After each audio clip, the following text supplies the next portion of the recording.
Guys, চলে আসলাম আজকে সকাল সকাল সরকারি কলেজের বাউন্ডারিতে বলতেছি, ভিতরে চলে আসছি। এখানটা সেনাবাহিনী ট্রেনিং করবে, তাদের এদিকে ক্যাম্প বানাচ্ছে।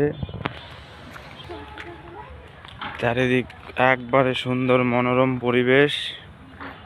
এই জায়গাতে আসবেন ঘোরার জন্য। চতুর্দিক বাউন্ডারি, রাস্তাঘাটও একবারে ক্লিয়ার, সম্পূর্ণ পরিবেশ, মনোরম পরিবেশ। এখানটাতে গাছ কাটতেছে, আরো কি কি করতেছে না করতেছে আল্লাহই ভালো জানে।